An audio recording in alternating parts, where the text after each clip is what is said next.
Yes, dear students, myself Mohit Agarwal. ठीक है, तो मैं आज आपको बायोलॉजी के बारे में बताऊंगा। आज हम +1 बायोलॉजी शुरू करेंगे। +1 बायोलॉजी जो है उसको हमने डिवाइड करा हुआ है 5 यूनिट। There are 5 units.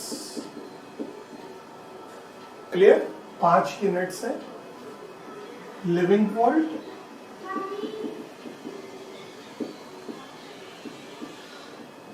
इस यूनिट में हमने पढ़ना है डाइवर्सिटी के बारे में कि लिविंग ऑर्गेनिज्म कितनी तरह के होते हैं और उनको हमने कौन सी कैटेगरीज में रखा हुआ है। क्लियर? अर्थ के ऊपर कितनी तरह के लिविंग ऑर्गेनिज्म है उनके बारे में हमने इस यूनिट में पढ़ना है। दूसरा यूनिट है morphology and anatomy of plants and animals. Morphology का मतलब क्या है? एक्सटर्नल अपीयरेंस, जैसे मैं हूं, मेरी एक्सटर्नल स्ट्रक्चर कैसी है, कितने मेरे हाथ हैं, कितने मेरे दांत है, कैसे मेरे बाल हैं, तो ये क्या होगी? Morphology, external appearance. एनाटॉमी क्या होती है? इंटरनल स्ट्रक्चर, कि इंटरनली हमारी बॉडी कैसे टिश्यू से बनी हुई है, किस तरह के हमारे इंटरनल ऑर्गन्स हैं, कैसे सेल कंबाइन करके टिश्यू बनाते हैं, तो इन सब के बारे में हमने एनाटॉमी में पढ़ना है, प्लांट्स और एनिमल दोनों की। इस यूनिट में 4 चैप्टर्स है। पहले वाले यूनिट में 4 चैप्टर्स है, दोनों यूनिट में 4 चैप्टर्स है। तीसरा यूनिट है सेल बायोलॉजी।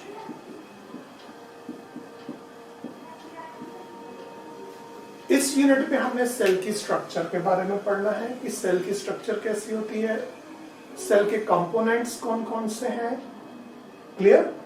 और सेल जो है उनका फंक्शन क्या है, उनके कंपोनेंट्स का, उसके सेल ऑर्गेनेलिस का फंक्शन क्या है, सेल कैसे मल्टीप्लाई करते हैं, यानी कि सेल डिवीजन कैसे होती है, तो ये सब इस यूनिट में पढ़ेंगे। इसमें 3 चैप्टर आ जाते हैं। 4th यूनिट है आपका फिजियोलॉजी, फिजियोलॉजी ऑफ प्लांट्स। इस यूनिट में हमने पढ़ना है कि किस तरीके से प्लांट्स फंक्शन परफॉर्म करता है। फिजियोलॉजी का मतलब क्या होता है? फंक्शनल एस्पेक्ट्स, कि कैसे प्लांट्स काम करते हैं।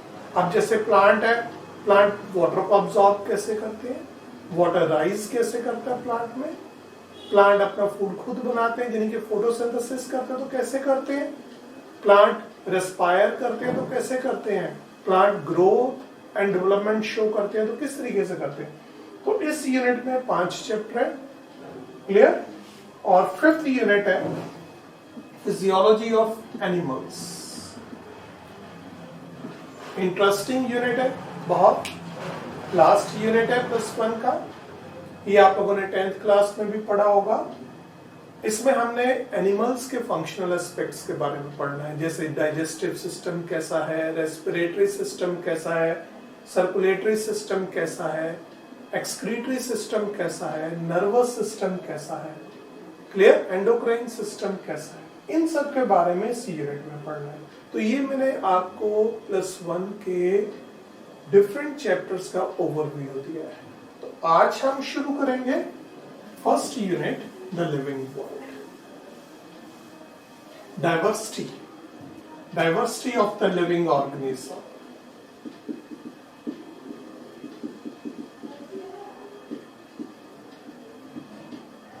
क्लियर? सो इस यूनिट में हमने लिविंग ऑर्गेनिज्म के बारे में पढ़ना है। ठीक है? तो लिविंग ऑर्गेनिजम्स जो है अर्थ के ऊपर डिस्ट्रीब्यूटेड है। आप बता सकते हो how many living organisms are present on the earth? So many, millions of the living organisms are present on the earth. लाखों की तादाद में लिविंग ऑर्गेनिज्म अर्थ के ऊपर प्रेजेंट है। Clear? Approximate 20 to 30 million species are present on the earth. Clear? But इनमें से हमने अब तक 1.75 मिलियन यानी कि 17.5 लाख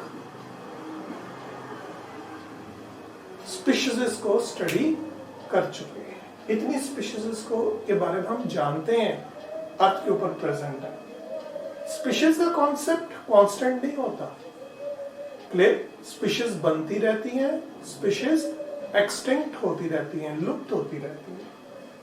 इज इट क्लियर? ठीक है, तो आज हम शुरू करेंगे सबसे पहले व्हाट इज बायोलॉजी। बायोलॉजी क्या है, क्यों हम पढ़ रहे हैं बायोलॉजी के बारे में। आप सब जानते हो biology life of science of living organism. Clear? Living form जो है उनकी स्टडी को हम बायोलॉजी कहते हैं। क्लियर? लिविंग ऑर्गेनिज्म की स्टडी को हम बायोलॉजी कहते हैं। ये क्लियर हो गया पॉइंट? बायोलॉजी बहुत ही वास्ट साइंस है और इसको हमने बहुत सारी ब्रांचेस में डिवाइड करा हुआ है। दो मेन इंपॉर्टेंट ब्रांचेस हैं इनकी, botany and zoology. Botany study of plants and zoology study of animals. So animals की स्टडी को जूलॉजी बोलते हैं। क्लियर? इसमें हम प्लांट्स की स्टडी करते हैं और इसमें हम एनिमल्स की स्टडी करते हैं। ये जो बायोलॉजी है इसको सबसे पहले एंशिएंट टाइम पीरियड में इसकी स्टडी शुरू हो गई थी। जब से इंसान अर्थ के ऊपर पैदा हुआ है, इंसान ने समझना शुरू करा है, तो उसने अपने आसपास जितने भी प्लांट्स और एनिमल्स उनको स्टडी करना शुरू करा। तो सबसे पहले बायोलॉजी को स्टडी करना शुरू करा था अरिस्टोटल, जिसको हम फादर ऑफ बायोलॉजी भी बोलते हैं।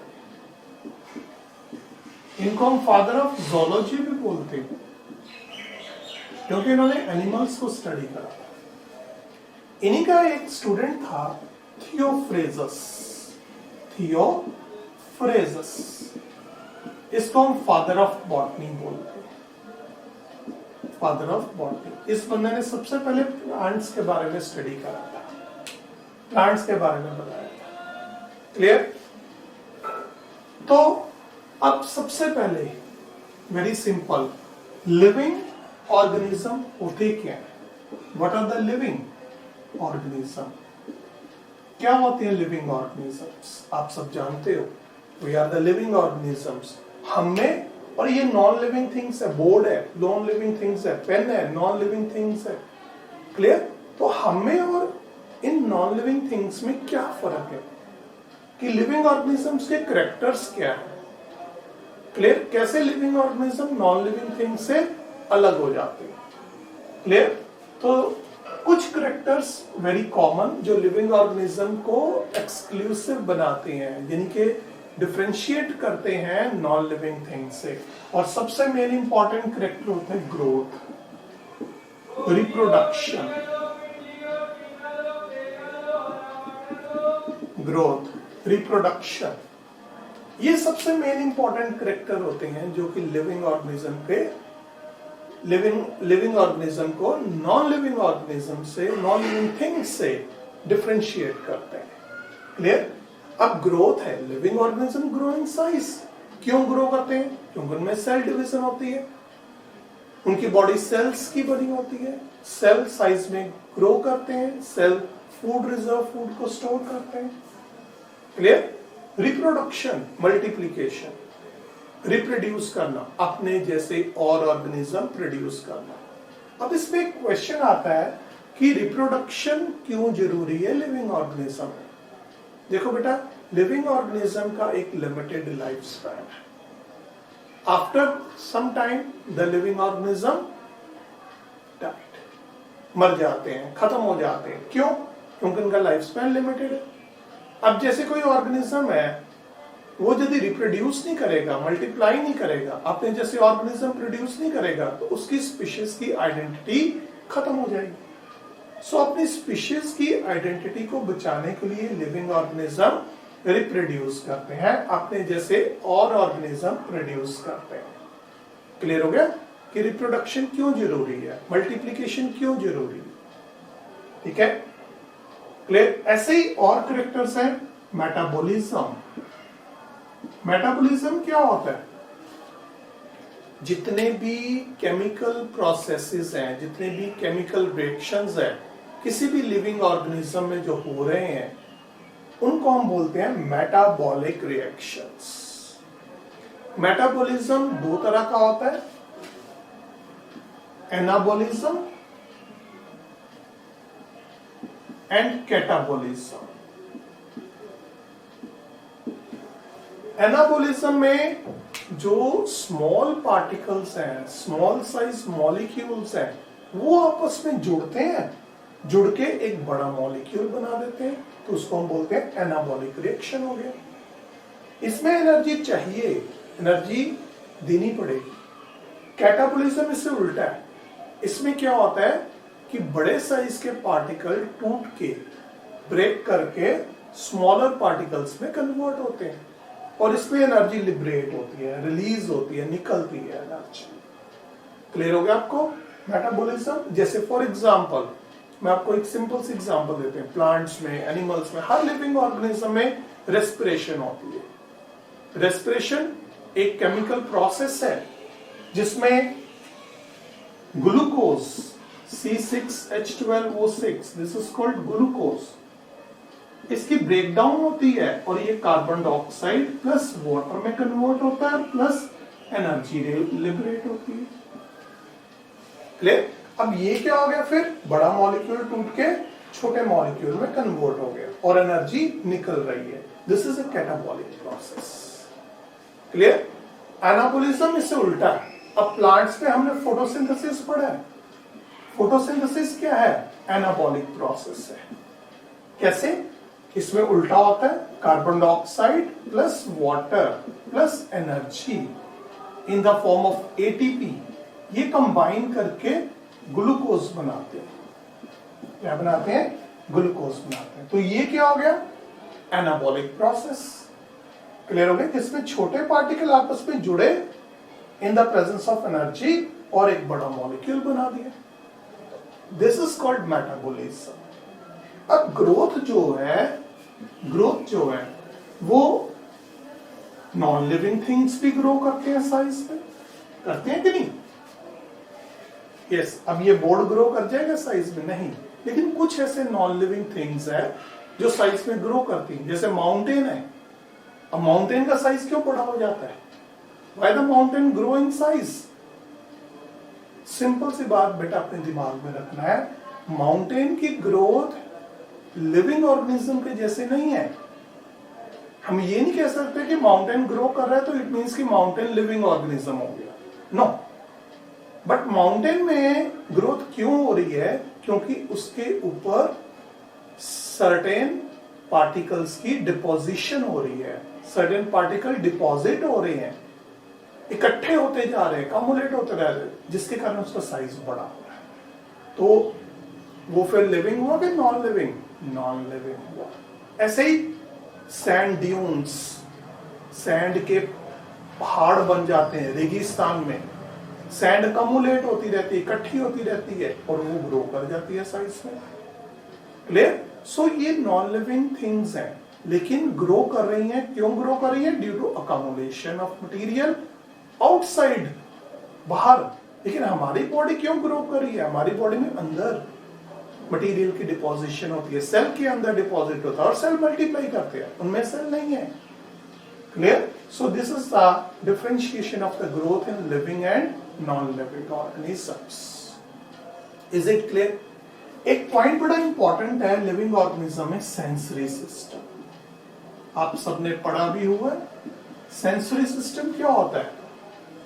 हम लिविंग ऑर्गेनिजम्स जो हैं वो एक्सटर्नल एनवायरनमेंट के अगेंस्ट रिस्पॉन्ड करते हैं। इसको हम बोलते हैं सेंसरी सिस्टम। क्लियर? सो रिस्पॉन्ड टुवर्ड्स एक्सटर्नल स्टिमुलाई। अब हमें सर्दी लगती है, गर्मी लगती है, क्यों लगती है? क्योंकि we respond towards external stimuli. Clear? So this is called sensory system. तो ये हमारा क्या है? हमारी स्किन में, हमारी बॉडी में सेंस ऑर्गन। अब प्लांट्स में सेंसरी सिस्टम होता है? नहीं, प्लांट में सेंसरी सेल्स नहीं होते। क्लियर? बट कुछ प्लांट्स सर्टेन मूवमेंट शो करते हैं। क्लियर? अब आप लोगों ने नाम सुना होगा touch me not, Mimosa pudica, ये इसका साइंटिफिक नेम है। +1 में आप कुछ ऑर्गेनिज्म के साइंटिफिक नेम भी लर्न करोगे, ये बहुत इंपॉर्टेंट है कॉम्पिटिटिव पॉइंट ऑफ व्यू से। So touch me not, Mimosa pudica. Clear? अब इसको आप टच करते हो तो इसके पत्ते इकट्ठे हो जाते हैं, इसकी टहनियां, इसके स्टेम बेंड कर जाते हैं। क्यों कर जाते हैं?